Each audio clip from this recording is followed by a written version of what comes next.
Praise the Lord to everyone. Greetings to you from Mizpah Prarthnalay, Jagdalpur, Chattisgarh. So now the rest of the story about how God saved me, I would like to hand it to my wife, Stuthi, who will share the rest of the story about us. యేసుక్రీస్తు నామములో మీ అందరికీ వందనములు. ఇప్పుడు continue చేయమని చెప్పారు కదా, నేను ఏమని చెప్పాలంటే యాక్చువల్గా మే ఆఖరి 29th అట్లా మేము మా నాన్నని చూడడానికి బయలుదేరి కారులో వెళ్ళాము. వెళ్ళిన తర్వాత మా నాన్నని చూసాము, అక్కడ కొద్ది దినాలు గడిపాము. నాన్న బాగా యాక్టివ్గా ఉన్నారని చెప్పేసి మేము వెనక్కి వచ్చాము. తర్వాత అన్ని దగ్గర లాక్డౌన్ ఉండడం కారణంగా మేము ఆంధ్ర, గోవా తర్వాత ప్రాంతాలకు మా ఫ్యామిలీ మెంబర్స్ దగ్గరికి వెళ్ళాము. వెళ్ళి ఇంకా ఆఖరిలో వచ్చేద్దాం అనుకున్నప్పుడు మా నాన్నగారి మరణ వార్త మాకు తెలిసింది. వెళ్ళి నాన్న దగ్గర కొన్ని రోజులు ఉండాలని ఆశించాను. అయితే మన తలంపుల కంటే దేవుని తలంపులు వేరుగా ఉంటాయి కాబట్టి దేవుడు సెప్టెంబర్ 30వ తేదీ మా నాన్న తన మహిమలోకి పిలుచుకున్నాడు. ఇంకా వెంటనే అమ్మని వదిలిపెట్టి రాలేక ఇంకా కొన్ని దినాలు అమ్మ దగ్గర ఉందామని చెప్పి అక్టోబర్ నెలంతా అక్కడే ఉండడం జరిగింది. ఉన్న తర్వాత అమ్మ వాళ్ళు అంటా ఉన్నారు, ఉండండి ఉండండి అంటే ఇంకా డిసెంబర్ వస్తూ ఉంది, మాకు ఇక్కడ డిసెంబర్లో సువార్త చెప్పడానికి అవకాశం ఉంటుంది కాబట్టి లాక్డౌన్ ఉన్న ఏదన్నా కనీసం మందిరం చుట్టుపక్కల మేము బైబిల్స్, సువార్త పత్రికలు పంచాలి, ఏదో ఒక విధంగా పరిచయం చేయాలి, ఛాన్స్ పోతే మళ్ళీ రాదని చెప్పి వచ్చేసాం. అన్నీ ఎంతో మంది కోవిడ్ ఉన్న మనుషుల్ని కలిసాము, ఎన్నో ప్రదేశాలు తిరిగాము. అయితే దేవుడు మమ్మల్ని తన రెక్కల క్రింద కాపాడుతూ వచ్చాడు. ఎక్కడ అనారోగ్యం రాలేదు. చెప్పాలంటే పోయిన సంవత్సరం ఫిబ్రవరి నుంచి మేము సమస్యలతోనే ఉన్నాము. ఫిబ్రవరిలో నాకు యాక్సిడెంట్ జరిగిన ఎడమ మోకాలు బాగా దెబ్బతిని 3 months నేను బెడ్ మీదే ఉండడం జరిగింది. తర్వాత ఆ విధంగా మళ్ళీ మే నెల అక్కడికి వెళ్ళాక మా హస్బెండ్ BroVisvasPaul గారికి కూడా మళ్ళీ హై బీపీ రావడము, షుగర్ లెవెల్స్ ఎక్కువ కావడము, స్పాండిలైటిస్ రావడం, ఈ విధంగా ఫోన్ కాన్ఫరెన్స్ లోనే కదా మన చర్చ్ నడుపుతున్నామని అక్కడే మెడిసిన్ తీసుకోవడం అట్లా జరిగిందనమాట. జరిగిన తర్వాత ఇంకా బాగైనాము. ఇంకా అమ్మ కూడా కొద్దిగా ఓదార్చబడింది అని చెప్పి మేము ఇక్కడికి వచ్చేసిన తర్వాత ఆ రోజు ఈయన చెప్పినట్లు ఈయనకు ఫీవర్ ఉండింది. చూద్దాంలే, అలసటే కదా, ఇంత ప్రదేశాలు తిరిగాము, అలసిపోయి ఉంటారు డ్రైవింగ్ చేసి, 3 days చూద్దాం అనుకుంటున్నాం. ఎవ్రీ 3 hours ఫీవర్ చెక్ చేస్తుంటే 100-101 ఉందన్నమాట. ఇంకప్పుడు అక్క బావ ఫోన్ చేశారు. వాళ్ళు ఒకే మాట చెప్తున్నారు, మీరు అక్కడ ఉండొద్దండి, అది కోవిడ్ సింటమ్స్, మీరు వచ్చేయండి, ఇప్పుడే కదా వచ్చాము, మళ్ళీ అంత దూరం ఎట్లా ప్రయాణం చేయాలని మేమిద్దరం అనుకుంటా ఉన్నాం. చర్చి వాళ్ళు కూడా ఇక్కడ దగ్గరలో ఉన్న సిస్టర్స్ వాళ్ళు వచ్చారు, వాళ్ళు హెల్ప్ చేస్తున్నారు పనుల్లో. నాకు ఎలా ఉందంటే ఒళ్ళు మొత్తం నా బాడీ అంతా పెయిన్స్ తో ఉన్నాను అనమాట. ఎటువంటి పెయిన్స్ అంటే ఎప్పుడు ఎక్స్పీరియన్స్ చేయలేదు నేను. అది ఎవరో నా మజిల్స్ ఒక్కొక్కరు ఇట్లా పట్టుకొని లోపల నుంచి నా మజిల్స్ ఇట్లా లాగుతున్నట్టు నాకు నొప్పి. ఒక పక్క ఈయన హై ఫీవర్ తో ఉన్నాడు, ఒక పక్క నేను పడుకున్నాను. మందరం సిస్టర్స్ వచ్చి హెల్ప్ చేస్తున్నారు. తర్వాత సడన్ గా ఏమైందంటే థర్స్డే చిన్న పాపకు హెడ్ ఏక్, వాళ్ళకి ఎగ్జామ్ జరుగుతున్న ఆన్లైన్ లోనే, హెడ్ ఏక్, హై ఫీవర్ అని. సరే డాక్టర్ దగ్గరికి వెళ్దామంటే పాప అనేది లేదు, ఎగ్జామ్ రాశాక వెళ్దామని. తను అదే పరిస్థితుల్లో ఎగ్జామ్ రాసిన తర్వాత హాస్పిటల్కి వెళ్ళాము. ఇంకా బ్రదర్ చెప్పినట్టుగా నేను పాప మా లంగ్స్ బాగాలేవు, ఈయన బాగున్నాడు, అయితే ఈయనకి పాజిటివ్ వచ్చిందని చెప్పారు.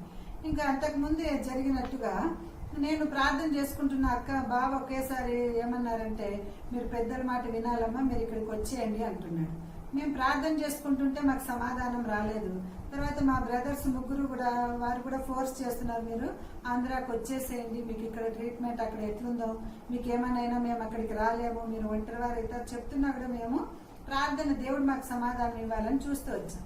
ఈయన సడన్ గా నాకేం రావాలని లేదని, నేను రూమ్ లో ఉంటాను, మా ఐసోలేషన్ లో ఉంటాను, మీరు ఇక్కడ ఉండండి అని చెప్పాడు. ఈయన రూమ్ లో వెళ్ళి రెస్ట్ తీసుకునేటప్పుడు నేను ప్రేయర్ చేసుకుంటున్నాను, ప్రభా నీ చిత్తం ఏంటి, పెద్దవాళ్ళు వాళ్ళు రమ్మంటున్నారు, ఏం చేయాలని ప్రార్థన చేసుకుంటున్నప్పుడు లూకాసు వార్తలో వ్రాయబడినట్లు సమాధానం గలదానిపై పొమ్ము అని వాగ్దానం దేవుడు నాకు ఇచ్చాడు. నాకు సమాధానం ఇచ్చినప్పుడు నా భర్తతో కూడా నువ్వు మాట్లాడని చెప్పాను. మాట్లాడట్లా పడుకొని ఉన్నాను. లేచిన వెంటనే ఈయన బయటకు వచ్చారు. ఏమంటారు, లేచి రెడీ అవ్వు, మనము ఆంధ్ర వెళ్దాము. వాళ్ళు చెప్పారు కదా, దేవుడు నాకు సమాధానం ఇచ్చాడు, దేవుడు వాగ్దానం కూడా ఇచ్చాడు. సీమోను అత్త జ్వరంతో బాధపడుతూ బాగైనట్టు నాకు దేవుడు వాగ్దానం ఇచ్చాడు, అయినా వెళ్దాము అని చెప్పారు. ఇంకా అప్పటికప్పుడు సిద్ధపడి మాతో ఎప్పుడు D3 చెప్పాలంటే ఆ భానుప్రసాద్ గారు మాకు అది ఎప్పుడో ఆ మెడిసిన్స్ గురించి ఒకసారి వీడియో చూసి ఈయన ఆయనతో మాట్లాడాడు. మా నాన్నగారికి బాగాలేనప్పుడు మేము ఆయనతో డైరెక్ట్గా మాట్లాడడం జరిగింది. సో ఆ D3 వాడుతూ వచ్చాము. చర్చ్ మెంబర్స్ మాతో కలిసిన వారికి కూడా ఆ D3 ఇచ్చేసి మీరు ఇవి వాడుతూ ఉండండి, మీకు ఏదైనా ఎఫెక్ట్, వాళ్ళకేం చెప్పలేదు, మేము పాజిటివ్ అని కూడా చెప్పలే, భయపడతారని వెళ్ళిపోయాం. డ్రైవింగ్ చేశాడు ఈయనకు. అక్కడ కొండలు, మేము కొండ ఎక్కి దిగేటప్పుడు బ్రెత్లెస్నెస్ అయిందంట, అది కూడా నాకు చెప్పలేదు, తర్వాత చెప్పాడు. అయితే దేవుడు కాపాడుతూ మమ్మల్ని కావలికి తీసుకెళ్ళాడు. కావలి నుంచి చెప్పినట్టు అక్కడికి బత్తలపల్లి వెళ్ళాము. ఆశ్చర్యకరమైన విషయం ఏమంటే మా అక్క మా బావ మా కొరకు అక్కడ వెయిట్ చేస్తున్నారు. మేము వాళ్ళని అవాయిడ్ చేస్తున్నాం, మా దగ్గరికి రావద్దండి, కోవిడ్ ఉండవచ్చు అని చెప్పినా కూడా వాళ్ళు వినలేదు. వాళ్ళు ఉండి మాకు అక్కడ టెస్టులన్నీ చేయించి నైట్ 1 వరకు ఉన్నారన్నమాట. 1 o'clock 11:30కి రిపోర్ట్స్ వచ్చాయి. డాక్టర్ ఏమన్నారు, బ్లడ్ రిపోర్ట్స్ నార్మల్గా ఉన్నాయి, నువ్వు వెళ్ళిపోవచ్చు, ఇంట్లో ఉండాలి. ఇంట్లో మా అమ్మ వయసు 75 years, మా నాన్నని కోల్పోయి మా అమ్మకు కూడా అప్పుడు పాజిటివ్ వచ్చింది. మేమందరం వెళ్తే అక్కడ ప్రాబ్లం అవుతుంది కదా, ఎట్లా ప్రభు అనుకుంటున్నాము. వెంటనే ఆ డాక్టర్, నేనేం అడగలేదు, ఆయనే మాకు ఫోన్ చేశాడు. నువ్వు డయాబెటిక్ పేషెంట్ కాబట్టి నువ్వు అడ్మిట్ అయితే మంచిది, నువ్వు సిస్టర్ ఇద్దరు అడ్మిట్ అవ్వండి, ఎందుకంటే 10th day కానీ 11th day కానీ మళ్ళీ నీకు ఎఫెక్ట్ అవ్వచ్చు, ఆ తర్వాత నేను ఇంటికి పంపిస్తామని ఆయన చెప్పాడు. పాప చిన్నది ఎలా చేయాలనుకుంటుంటే చిన్న పాపను కూడా పెట్టుకొని మీకు సపరేట్ రూమ్ ఇస్తాము, పెద్ద అమ్మాయి ఉండాలంటే మీరు వార్డులో ఉండాల్సి ఉంటుంది అని చెప్పాను. ఇంకా అక్క వాళ్ళు ఏమన్నారంటే పాపని మేము తీసుకెళ్తాంలే అని చెప్పి పెద్ద పాపని తీసుకెళ్లారు. మేము ముగ్గురు మా రూమ్ లోకి వెళ్ళాము, ప్రేయర్ చేసుకున్నాము, బాగానే ఉన్నాం. వాళ్ళు మెడిసిన్స్ ఇస్తున్నారు, ఇంజెక్షన్స్ ఇస్తున్నారు. తర్వాత కరెక్ట్ గా ప్రవీణ్ డాక్టర్ గారు చెప్పినట్టు ఈయనకు 10th day నుంచి బ్రెత్లెస్నెస్ స్టార్ట్ అయింది, ఆక్సిజన్ లెవెల్స్ తగ్గిపోతూ ఉన్నాయి. మా అన్న వాళ్ళు ముందే చెప్పారు, మీరు ఆక్సిమీటర్లు ఎప్పుడు చెక్ చేసుకుంటా ఉండండి అని అన్న తమ్ముడు వాళ్ళు చెప్తూ ఉన్నారు, వాళ్ళు ఫోన్స్ చేస్తూ ఉన్నారు. తర్వాత మాకు ఏమైందంటే ఇంక నిదానంగా ఈయన పాపకేమో జ్వరం అన్ని తగ్గిపోయి పాప బాగానే ఉంది, చిన్న పాప, దేవుని కృపను బట్టి అందరి ప్రార్థనను బట్టి. తర్వాత నేను దగ్గు స్టార్ట్ అయింది నాకు. దానికంటే ముందు ఈయనకు ఆ విధంగా జరిగిందనమాట, బ్లడ్ పడ్డం అదంతా. డాక్టర్స్ వచ్చినారు, చూసి దీనికి మేము ఆక్సిజన్ పెట్టాము, ఇంకొక 2 days చూస్తాము, 2 days లోపల ఇంప్రూవ్మెంట్ ఉంటే సరే, లేకుంటే మేము మెడిసిన్స్ ఏవైనా చేంజ్ చేసి చూస్తామని చెప్పాను. ఆ రోజు నైట్ 11 o'clock డాక్టర్ ప్రవీణ్ గారు ఫోన్ చేశారు.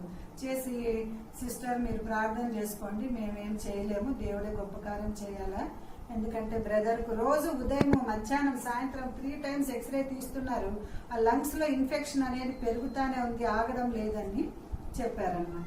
అన్ని గ్రూప్స్ లో ప్రేయర్ పాయింట్స్ పెట్టాము. చాలా మంది మా కొరకు పెద్దలు, ప్రతి ఒక్కరు చెప్పాలంటే మమ్మల్ని ఎరిగిన వారు ఎరగని వారు ఎంతో మంది మా కొరకు ప్రార్థనలు చేస్తూ వచ్చారు. వాళ్ళ ప్రార్థనల ద్వారా దేవుడు మమ్మల్ని కాపాడాడని మేము దృఢంగా నమ్ముతూ ఉంటున్నాం. తర్వాత 11కి అలా ఫోన్ చేసిన తర్వాత అప్పుడే మా ఫ్యామిలీ మెంబర్స్ అందరూ ఫోన్ చేస్తున్నారు.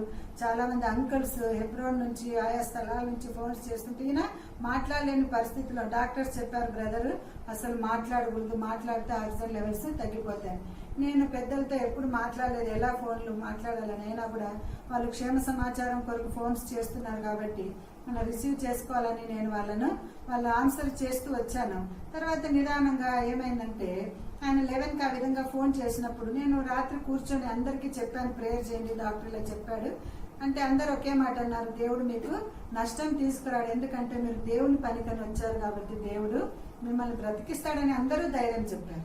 తర్వాత నేను ప్రార్థన చేసుకుంటున్నా, ప్రభా నీ చిత్తం ఏంటి ప్రభా, మేమేం చేయాలి, నువ్వు ఎందుకు ఇది అనుమతించినావని మేము అడగము, ఎందుకంటే మాకు మా జీవితంలో మా నాన్న నేర్పించింది. తర్వాత మ్యారేజ్ అయినాక ఈయన చెప్పేది ఏదంటే ప్రతి విషయానికి కృతజ్ఞతాస్తుతి చెల్లించాలి. కాబట్టి ప్రభా నువ్వు ఇది అనుమతించినా నీకు వందనాలు, అయితే మీ దాసుని విషయంలో నాతో మాట్లాడు ప్రభా, నువ్వేం చేస్తావో మాకు చూపించు అని చెప్పి ప్రార్థన చేసినప్పుడు దేవుడు కీర్తన గ్రంథము 41:2-3 వచనాల ద్వారా నాతో మాట్లాడుతూ వచ్చాడు. యెహోవా వానిని కాపాడి బ్రతికించును, భూమి మీద వాడు ధన్యుడగును, రోగశయ్య మీద యెహోవా వానిని ఆదరించును, రోగము కలుగగా నీవే వానిని స్వస్థపరచు. ఆ విధంగా వాగ్దానం ఇచ్చాడు. నాకు సమాధానం వచ్చింది. తర్వాత ఉదయం మళ్ళీ 3:30కి ఎక్స్రే తీసి ఆయన వచ్చి ఎక్స్రే తీసి డాక్టర్ వచ్చే వరకు వెయిట్ చేయాలి కదా, 9-9:30 వరకు చూస్తున్నాం ఏం చెప్తారని. ఆ డాక్టర్స్ అందరూ ఎంతో హ్యాపీగా మా దగ్గరకు వచ్చారు. డాక్టర్ రవి, డాక్టర్ వినయ్, అక్కడ ఉన్న నర్సులు కానీ ఆయాలు కానీ అందరూ బత్తలపల్లి హాస్పిటల్లో నిజంగా చెప్పాలంటే ఎంతో కేర్ మా పట్ల తీసుకునేటట్లు దేవుడు వారికి మంచి మనస్సును దయచేశాడు.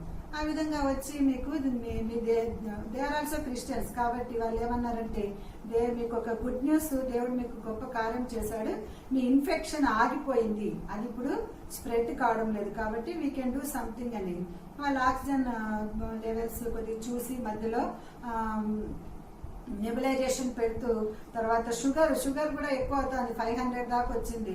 నువ్వు షుగర్ గురించి ఏం దిగులు చేయొద్దు, కాబట్టి నువ్వు షుగర్ గురించి నువ్వు దిగులు చేస్తే మేము దాన్ని కంట్రోల్ చేస్తామని ప్రతి రోజుకు 4-5 సార్లు వాళ్ళు షుగర్ టెస్ట్ చేస్తా దాన్ని కంట్రోల్ చేస్తా వచ్చారు. తర్వాత ఇన్సులిన్ ఇస్తా వచ్చారు, ఫుడ్ తీసుకొచ్చి చాలా చక్కగా మమ్మల్ని వాళ్ళు ఎంకరేజ్. ఈ మధ్యలో అన్నిటికంటే ముఖ్యంగా దేవుని యొక్క కాపుదల, మీ అందరి ప్రార్థనలు మాకు పరిశుద్ధుల ప్రార్థనలు మాకు కాపుదలుగా ఉన్నాయి. దేవుని యొక్క కృప ఆయన వాగ్దానముల వల్ల ఈయన స్వస్థపరచబడ్డాడు. తర్వాత ఆక్సిజన్ పూర్తిగా తీసివేసినారు. ఇంకా నాకు దగ్గు స్టార్ట్ అయింది, బ్రెత్లెస్నెస్ అవుతా ఉంది.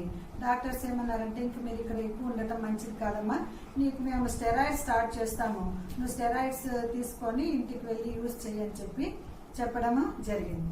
సో మమ్మల్ని డిశ్చార్జ్ చేశారు నవంబర్ నెలలో. ఇంటికి వెళ్ళిన తర్వాత స్టెరాయిడ్స్ వాళ్ళు 5 days తీసుకోమన్నారు.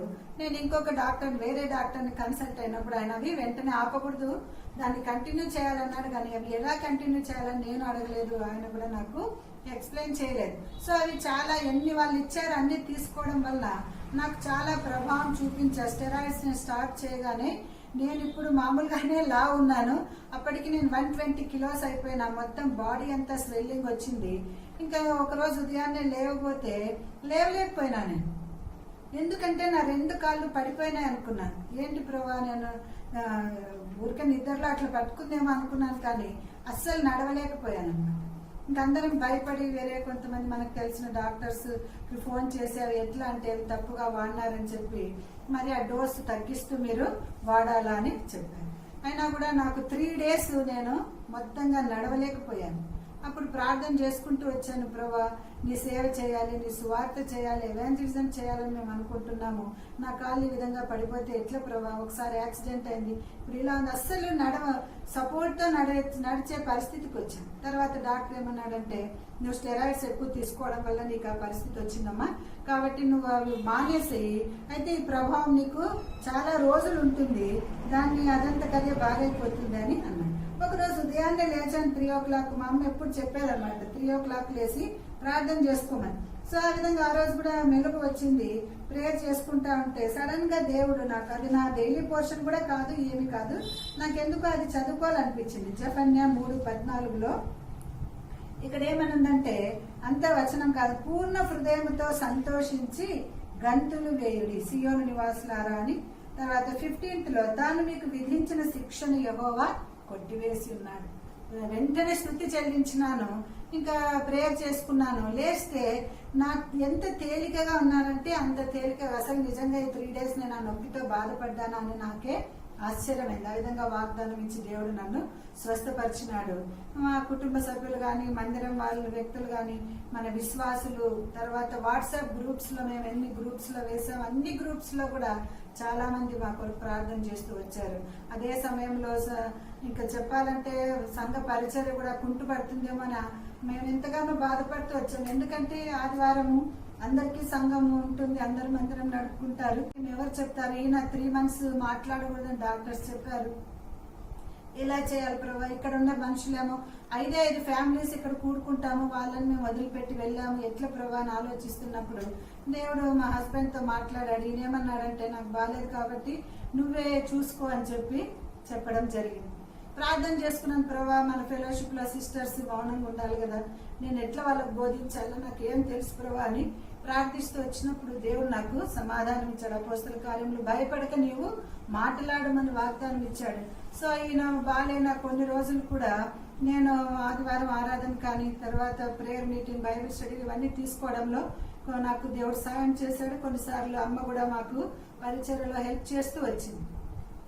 ఈ విధంగా పరిచర్య కుంటు పడకుండా దేవుడు మాకు సహాయం చేశాడు. మా పరిచర్య నిమిత్తం ప్రార్థన చేయండి. తర్వాత డిసెంబర్ 13వ తేదీ మేము తిరిగి జగదల్పూర్కి రావడం జరిగింది. వచ్చిన తర్వాత కూడా ఈయన తర్వాత 2 రోజులకి నాకు కడుపు నొప్పి రావడము, తర్వాత డాక్టర్ దగ్గరికి వెళ్తే అది హెర్నియా ఉంది, ఆ హెర్నియా ఆపరేషన్ కంపల్సరిగా మీరు ఇమ్మీడియట్ గా చేసుకోవాలి, లేకుంటే చాలా ప్రాబ్లము అని చెప్పడం జరిగింది.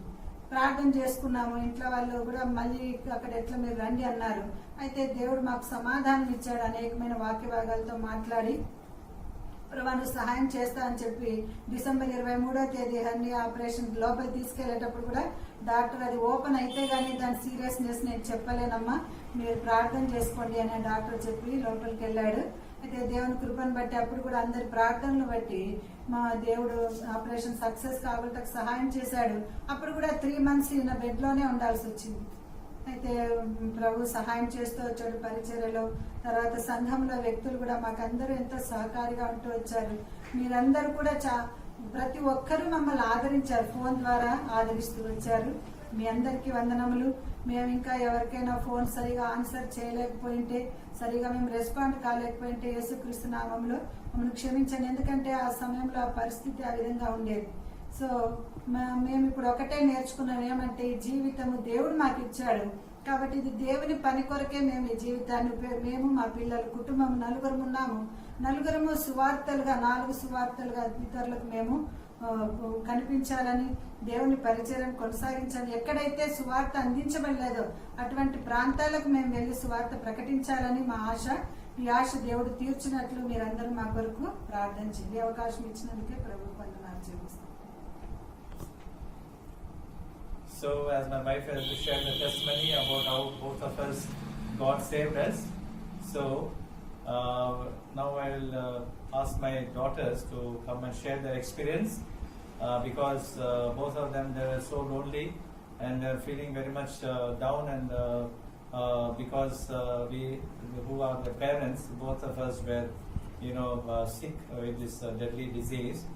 And the second daughter of ours, whose name is Sidkenu, she was admitted along with us in the hospitals, so she will share her experience.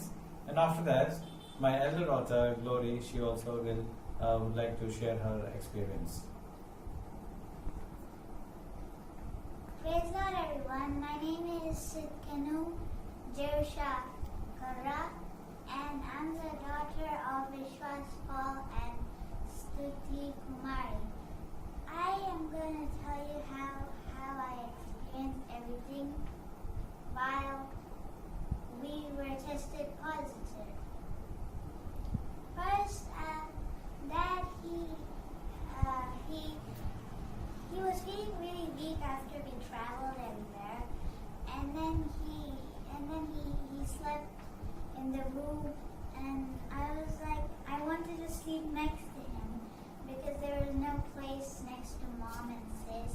So I went and I slept. The next day I got up and I was getting headache and I was feeling really weak. And then Vedama, she called and she said that she was asking how we were, and Mom told the condition, and Vedama, she said that we have to come quickly and that it's COVID-19. But Mom and Dad stayed a little while, and then we went for the testing, and Dada got positive, and I was kind of surprised because I also slept next to him. Why am I not positive? And then Dada and Mom, they did not go. And then again I slept near Dad. And then again the next day we went to a private hospital to see more, to know more. And they said that me and Mom's lungs were not in good condition. And then Vedama and Vednana, they scolded Mom and Dad to come quickly. And then Mom and Dad, the next day they came and they said, let's go, get ready, we're going to Andhra to then we got ready and we went.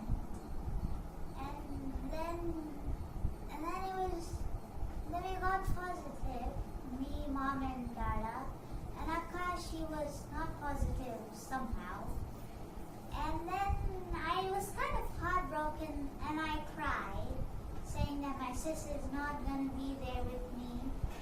And then we stayed there for a few days, and Dada, he was coughing blood and sneezing blood, and he was having nosebleed. And then I was getting scared, and then I started praying. And Jesus, he gave me a promise. 1 Samuel.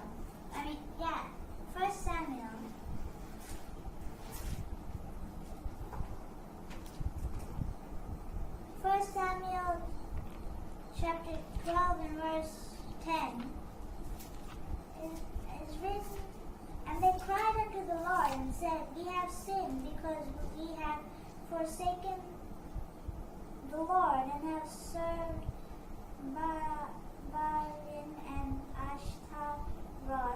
But now deliver us out of the hand of our enemies, and we will serve thee. And then I showed Dad the verse and said, Don't worry, Dad, you'll be healed. Don't worry. We're not afraid. That I found a promise. God gave me a promise that you're going to be okay. And then the doctors, they said that Dad's going to be okay. And I was like, yay! And I was like, yay. I was so happy.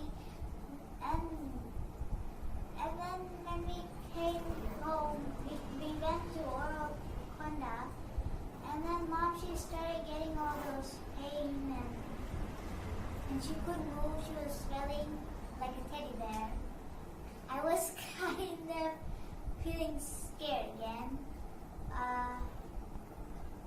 And so that's my point of view of what happened. I thank Lord once again for what He has done. Praise the Lord. Praise the Lord. My name is GloryKezia and I'm daughter of BroVisvasPaul and Stuthi. And I'm also here to share my the testimony of how God miraculously saved us from COVID-19. To start, starting when we got tested for COVID-19 over here in Jagdalpur, and when Dad tested positive, I couldn't actually believe it because we went to so many places, we visited many people, but still we didn't have any symptoms or anything. We were safe and sound for so long.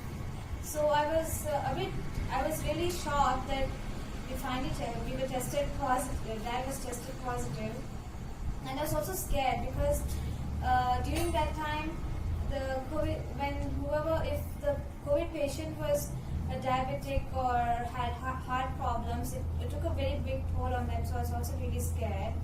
And then when we finally moved to when we started for Bhattarpalli from here, and we went, I was really worried about Dad, how he would drive through. He had COVID, he had fever, and he wasn't well. He wouldn't be able to drive. But yet I prayed in my mind, and miraculously and by God's grace, we reached safe and sound to Bhattarpalli, and Peddamma and Pednana were there to help us. And when we got tested over there also, Mama and Chelly were tested positive with Dad, but I wasn't, which was a bit shocking. But then the doctor said my age, children of my age would not be tested positive, but would be carriers and all.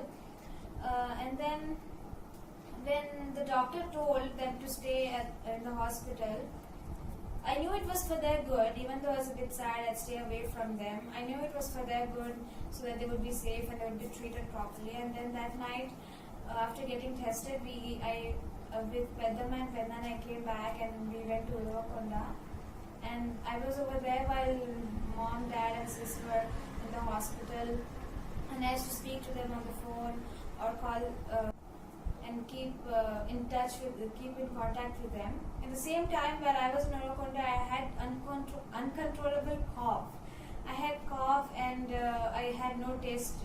I had no taste or smell, and it was really different. I mean, this never happened before, and I was really worried. And even though I was taking the vitamins and all which were given for the treatment of COVID-19, I was still worried about that. And after a few days, when they were in the whole day, I called and I spoke to mom, and then Chelly, they told me that dad was coughing bad and that his lungs were being damaged. And I spoke to them and I told them not to worry. And of course, I cried. I was really worried a lot. I had hope that because we were praying, but still I was really worried about Dad's well-being and his health. And then afterwards, the next day when I called, Mama and Chelly also, they were really sad. They were down. Dada was having the oxygen mask and everything. So, and then I spoke to Mama and I told her, because that year I had seen the promises in the starting of the year, and then I remembered those promises which God gave to them individually. And I told that God gave me promises, and He, of course, He will fulfill them, because in the past years of my life, He has shown me that He's a prayer answering God, He's a promise keeping God, and the same God is right now, so He wouldn't forsake us, He wouldn't leave us. And so I had hope and I had faith. And then the next day again, when I called them, and by God's grace, even my cough had receded and I became alright. And then the next day, again when I called Mama, they told me that Dad was alright, the infection stopped, and that he was becoming alright. They would get discharged in a few days. I was overjoyed and I was really happy because they were finally alright. And after that also, when they returned back home, during this time my exams and all my classes and all were going on. And when Mama and Dada needed help at home also, I was helping them a lot. And during that time, my whole life I haven't seen, and coming to speak of Mama, my whole life I haven't seen her laying on the bed or being inactive or very sick. But during that days, after the COVID-19, after she became okay, for the post-COVID struggles, she had lots of pains and aches, and then I became worried and I was sad, but then I prayed, I had hope in God, and then slowly Mama also, she became all right. And that way, even though I was really in trouble during this time, through prayer and everything, through prayer and prayer of our loved ones and our family and friends and other people we knew, we were able to overcome all these obstacles. We were able to overcome all these health struggles. And one thing that I learned during this COVID-19 time was prayer. With prayer we can do everything. And so I really thank God that He helped.